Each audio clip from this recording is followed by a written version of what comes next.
Hello everyone. आज हम पढ़ने वाले हैं purchasing and material management.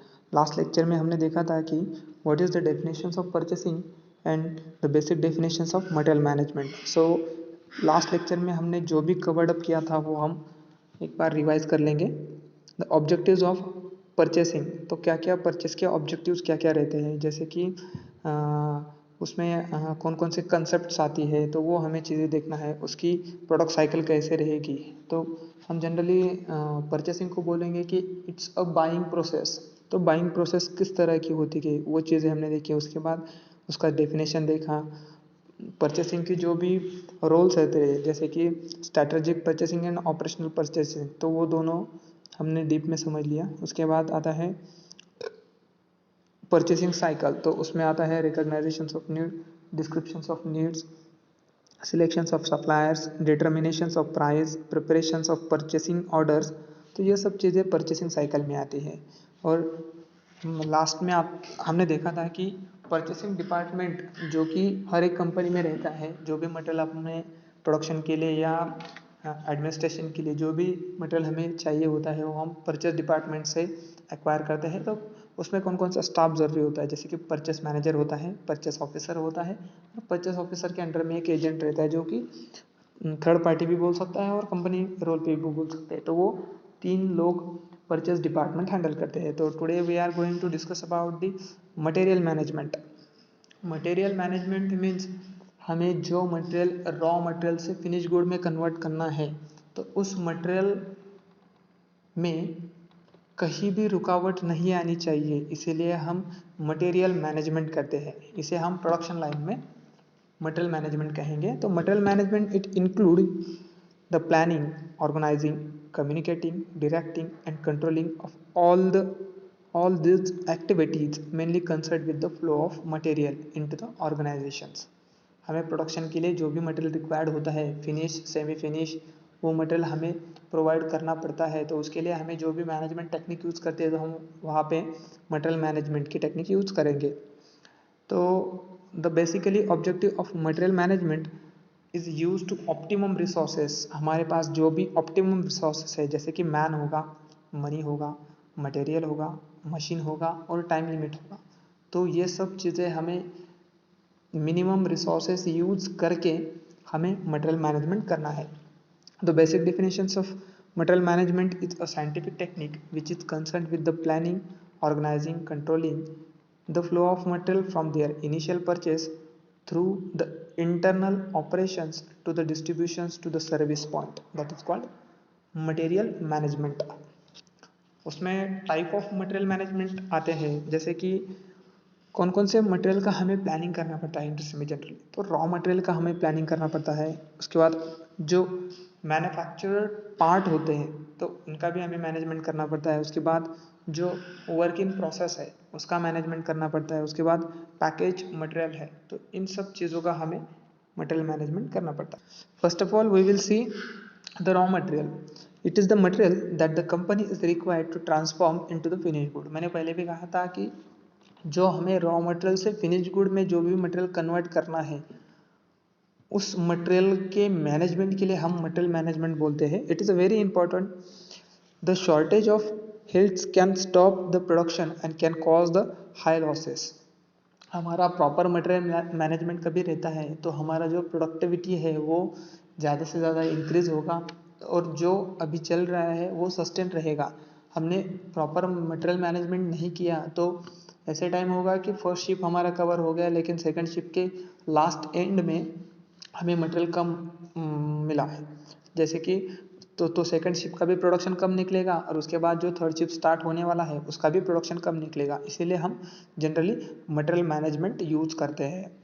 It is a different for a different industry. ये डिफरेंट और डिफरेंट इंडस्ट्री में रहता है। जैसे कि textile industry, the cotton is a main input. For automobile industry the spare part are very important. तो textile industry में हमें रॉ मटेरियल जो भी रहेगा तो वो कॉटन रहेगा, और ऑटोमोबाइल इंडस्ट्री में हमारा जो स्पेयर पार्ट्स रहेंगे, अलाइन कीज़, और उसके अलावा जो भी रॉ मटेरियल रहेगा ये हमारे मटेरियल मैनेजमेंट का हिस्सा आएगा। उसमें आएगा सेकंड वन आएगा manufactured part. This parts are the output of the organizations. These are the finished material built by the company. जो कंपनी ने प्रोडक्शन कंप्लीट किया है उस कंपनी के प्रोडक्शन को हम मैन्युफैक्चरर पार्ट बोलेंगे। वो मटेरियल हमारा प्रोडक्शन लाइन से स्टोर तक जाएगा तो उसका जो मैनेजमेंट रहता है, लॉजिस्टिक में जो उसका मैनेजमेंट रहता है, तो हम उसको मटेरियल मैनेजमेंट में कन्वर्ट कर लेंगे। उसके बाद आता है वर्क इन प्रोसेस, जो हमारा फ्लो फ्लो ऑफ मटेरियल में, फ्लो ऑफ लाइन में जो भी हमारा मटेरियल रहता है उस मटेरियल का मैनेजमेंट हम मटेरियल मैनेजमेंट के टेक्निक से कवर अप करेंगे।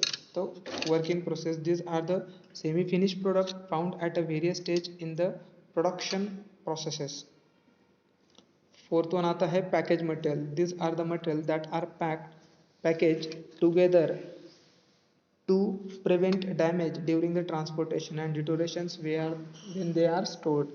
जब हम उस मटेरियल को स्टोर करते हैं तो वो डिटोरेट नहीं होना चाहिए, डैमेज नहीं होना चाहिए। इसके लिए हम type of material management generally use करें। तो हमारा मटेरियल मैनेजमेंट का एम क्या रहेगा, उसका हमारा गोल क्या है कि हम why we do the material management. तो first of all to have a material in a hand when needed. हम मटेरियल मैनेजमेंट जब करेंगे तो हमारी प्रोडक्शन लाइन बंद नहीं रहेगी और हमारा production at when we required at that time it will be produce, then it will be dispatch to the customer when he needed. तो हमें इसीलिए मटेरियल मैनेजमेंट की ज़रूरत पड़ती है। जब कस्टमर को मटेरियल चाहिए होता है उसी टाइम पे हम उसको मटेरियल दे सकते हैं। टू पे the lowest possible price consistent with the quality and volume value requirement. तो मटेरियल मैनेजमेंट से हमारा गोल क्या है कि मटेरियल मैनेजमेंट जब होगा तो हमारा जो प्रोडक्ट है वो लोवेस्ट प्राइस में पॉसिबल होगा।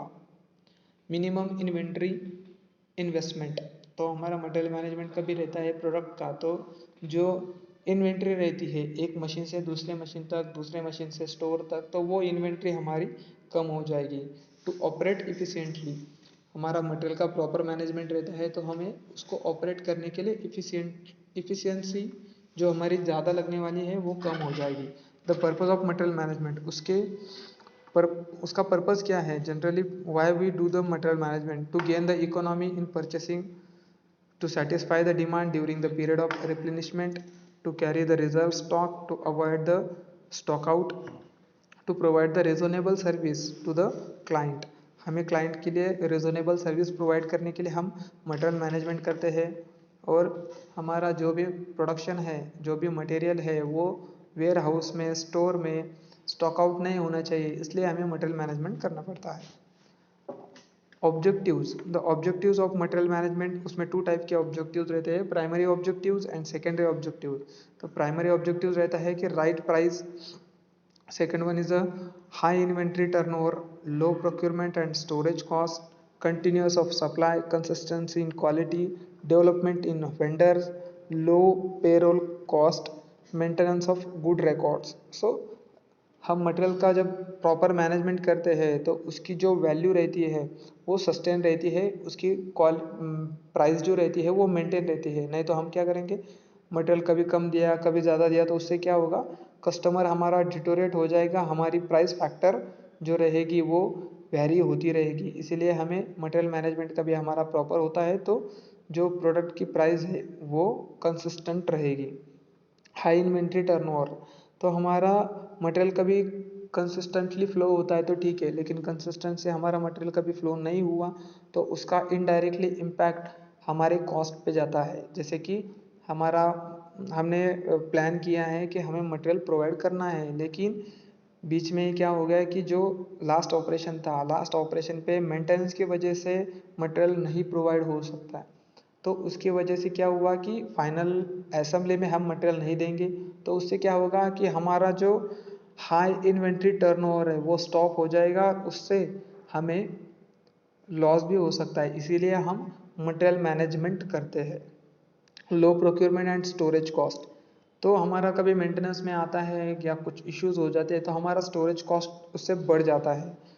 तो कंटिन्यूस टू सप्लाई, मैनेजमेंट हम करने से कंटिन्यूस सप्लाई होगा, कंसिस्टेंसी इन क्वालिटी रहेगी, डेवलपमेंट इन वेंडर, जब हमारा मटेरियल प्रॉपर मैनेजमेंट रहेगा तो हमारे वेंडर को भी वैसा ही प्रॉपर रहना पड़ता है प्रॉपर वे से हमें मटेरियल प्रोवाइड करना पड़ता है, तो वेंडर का भी इस मैनेजमेंट की वजह से डेवलपमेंट हो सकता है।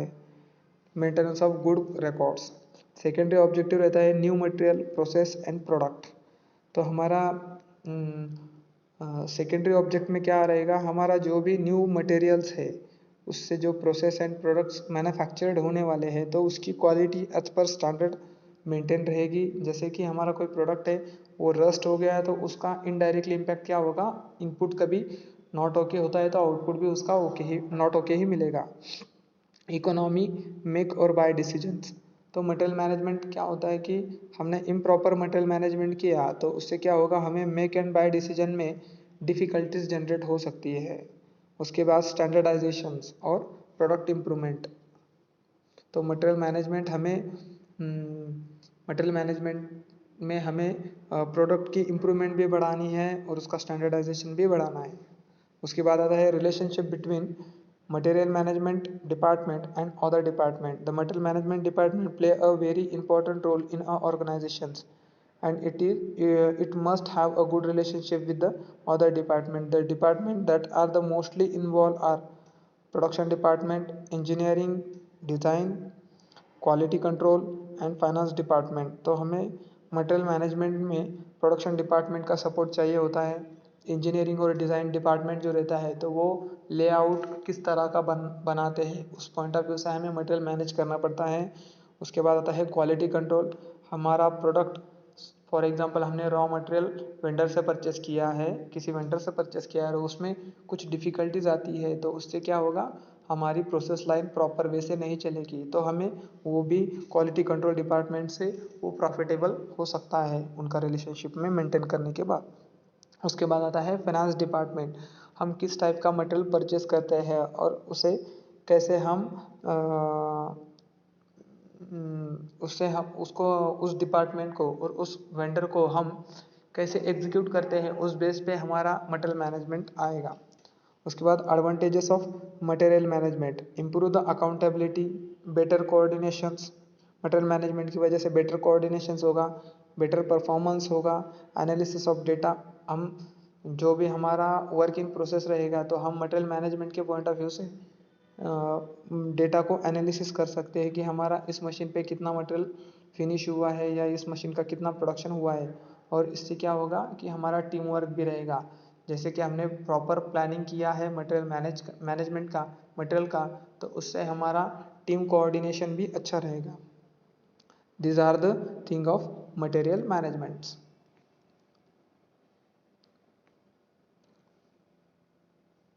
Okay, so our first unit is covered. We had already seen the material management topics almost covered, and before that we had seen some purchasing information like purchasing department। उसके बाद type of purchase, उसके बाद आता है cycle, उसके बाद staff, उसके बाद आता है material management, type of material management, उसका एम क्या है, पर्पस क्या है, ऑब्जेक्टिव्स क्या है, और उसके बाद मटेरियल मैनेजमेंट का कौन कौन से डिपार्टमेंट से रिलेशन आता है। तो ये सब चीज़ें हमने मटेरियल मैनेजमेंट में देखी। यहाँ पे हमारा परचेसिंग और मटेरियल मैनेजमेंट का जो फर्स्ट यूनिट है यहाँ पे ये उसका जो भी बेसिक पॉइंट्स है ये बेसिक पॉइंट यहाँ पे कवर्ड अप हो चुके हैं। हम नेक्स्ट पॉइंट देखेंगे नेक्स्ट लेक्चर में। Okay, thank you.